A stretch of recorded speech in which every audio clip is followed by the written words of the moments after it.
O título da mensagem de hoje é Uma pessoa que declara crer em Deus tem fé suficiente para a sua salvação? Tiago, capítulo 2, versículo 19. Tu crês que há um só Deus, fazes bem.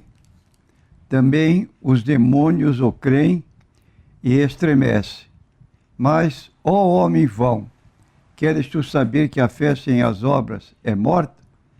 Tiago, capítulo 2, versículos 19 e 20.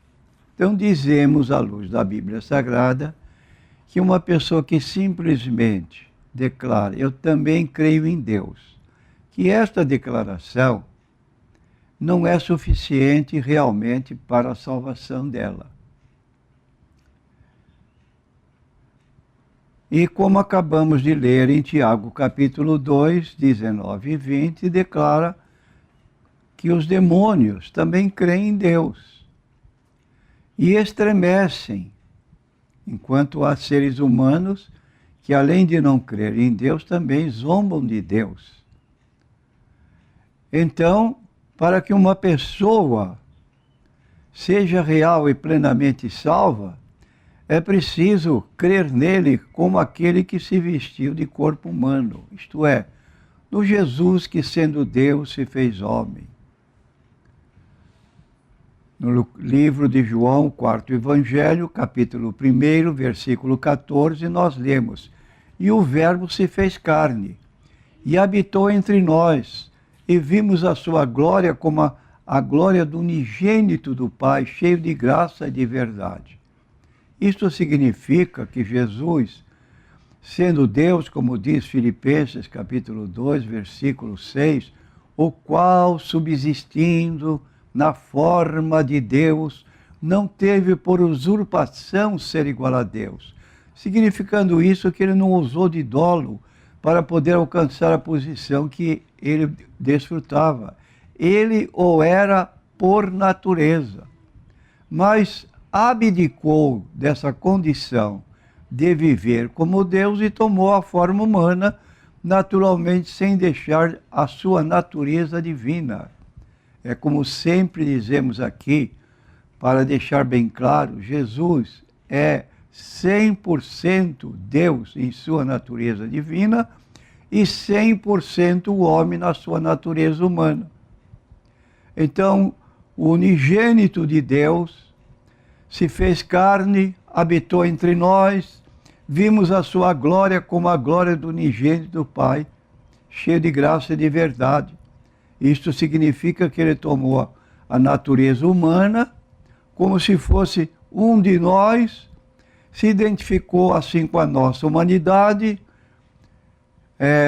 com os mesmos problemas que nós temos, por exemplo, fome, sede, canseira, enfado. Acerca disso, nós notamos na Bíblia Sagrada ter Jesus passado por essas situações, idênticas às nossas. E diz também a Bíblia que ele foi tentado. Só que ele foi tentado e venceu o diabo. Pode dizer para ele, vai-te, Satanás. Enquanto no Éden, o primeiro Adão, quando foi tentado, ele foi subjugado, derrotado ao lado de sua mulher, Eva. Mas o segundo Adão venceu. E nós temos então que Jesus hoje, ele pode salvar perfeitamente. Quando eu digo perfeitamente, conforme o texto de Hebreus 7:26, porque nos convinha tal sumo sacerdote, santo, inocente, imaculado, separado dos pecadores e feito mais excelente do que os céus, ou mais sublime, demonstra que Jesus não manda ninguém para o purgatório. Jesus não precisa de reencarnação de alguém que vive, apaga um pouco seus pecados pelos sofrimentos, segundo o espiritismo kardecista, depois retorna para ir aos poucos apagando suas dívidas para com Deus. Diz o texto bíblico que ele pode salvar perfeitamente todos os que por meio dele se chegam a Deus, vivendo sempre para interceder por eles. E um caso específico é quando Jesus estava na cruz, no meio de dois salteadores. Os dois, a princípio, começaram a zombar de Jesus. Desce dessa cruz, salva-te a ti mesmo e a nós também. Só que um, com o passar do tempo, observou que Jesus era diferente deles. E fez um pedido: Senhor, lembra-te de mim quando entrares no teu reino. E Jesus lhe disse: hoje tu estarás comigo no paraíso. Nem precisou de purgatório, não precisou de reencarnação, porque o sangue de Jesus Cristo nos purifica de todo o pecado. Então é preciso crer nesse Deus que se fez homem, que assumiu nossa natureza humana, sem nunca ter deixado de ser Deus. Como nós lemos no livro de Hebreus, capítulo 13, versículo 8, Jesus Cristo é o mesmo, ontem, hoje e eternamente. Isso indica imutabilidade, um atributo exclusivo de Deus. O mesmo, ontem, hoje e eternamente. E assim ele viveu aqui na terra por 33 anos e meio, mais ou menos, ou 34, e depois ascendeu ao céu, subiu ao céu, conforme está no livro de Atos, capítulo 1, do versículo 9 em diante. Uma grande multidão assistiu sua ascensão.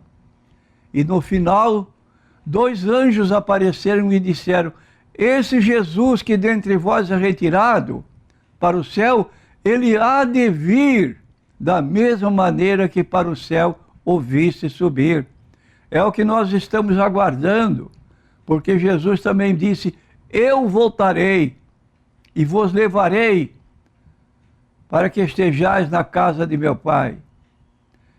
E nós vivemos nesta expectativa, nesta esperança, porque aquele que se aproxima de Deus deve crer que ele existe e que ele recompensa as pessoas que o buscam.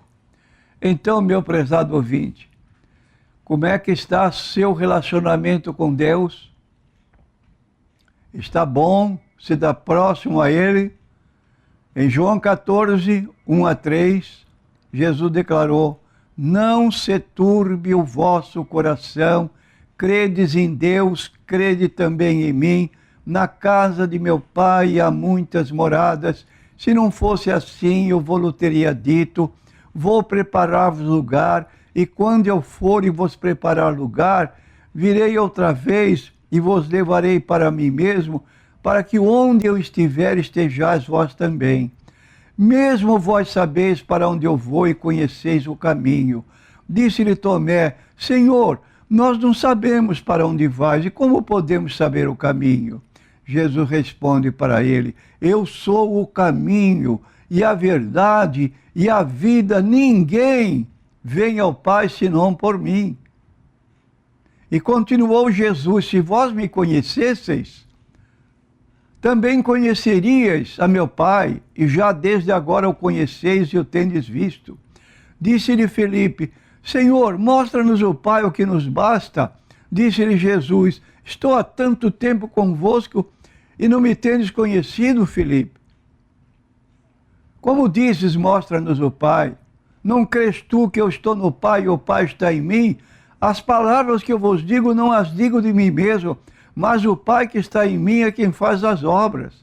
Crede-me que eu estou no Pai e o Pai em mim. Crede-me ao menos por causa das mesmas obras. Na verdade vos digo que aquele que crê em mim também fará as obras que eu faço, e as fará maiores do que estas, porque eu vou para meu Pai, e tudo quanto pedirdes em meu nome, eu o farei, para que o Pai seja glorificado no Filho. Aí está, meu prezado ouvinte, você precisa desse Jesus, que nós apresentamos com base na Bíblia Sagrada. E aí você pode ter tranquilidade. Voltarei e vos levarei para meu Pai, para que onde eu estiver, estejais vós também. E ainda no capítulo 17 de João, na sua oração sacerdotal, Jesus disse: Pai, aqueles que tu me deste, quero que estejam comigo, para que vejam a minha glória que tu me deste. Gostaria de encontrá-lo lá, meu prezado ouvinte, porque na casa de meu Pai há muitas moradas. Ninguém ficará sem ir ao céu por falta de morada, se estiver na condição específica acerca da qual Jesus deixou bem patente. Amém.